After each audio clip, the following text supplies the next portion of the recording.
So I can't quite hear you. Yeah, like. বাংলাদেশে নিউজিল্যান্ডের মূল ক্রিকেটাররা অনেকে আসতে পারেননি আইপিএল সহ ফ্র্যাঞ্চাইজি ক্রিকেটে ব্যস্ত থাকার কারণে। তবে টম লাথাম স্বীকার করে নিলেন, অনভিজ্ঞ স্কোয়াড হলেও যারা সুযোগ পেয়েছে তারা প্রমাণ করতে মুখিয়ে আছে। সাবকন্টিনেন্টে ভালো পারফরমেন্স করতে সবাই প্রস্তুত।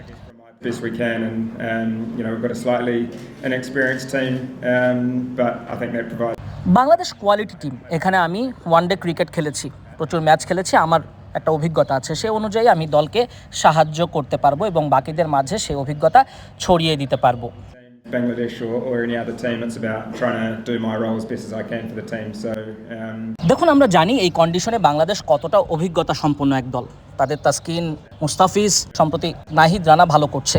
আমরা তাদের সামর্থ্য সম্পর্কে জানি এবং সেই অনুযায়ী জবাব দেওয়ার চেষ্টা করব, খেলায় প্রতিদ্বন্দ্বিতা করার চেষ্টা করব। আরেকটা প্রশ্ন যেটা বললেন সেটা হলো গরমের ব্যাপারটি অনেক চ্যালেঞ্জিং, এটা আমাদের জন্য অনেক হার্ড, কারণ আমরা ওই কন্ডিশন থেকে আসিনি।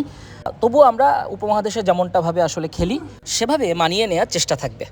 But we know that spin plays a part in these conditions as well. So again, Bangladesh are playing a great cricket at the moment. We're going to be challenged and one we look forward to. But second part of your question, it's obviously hot. Slightly different conditions than where we've come from back home in New Zealand. So again, for us to adapt as best we can, try to be as fresh and ready as we can for tomorrow. So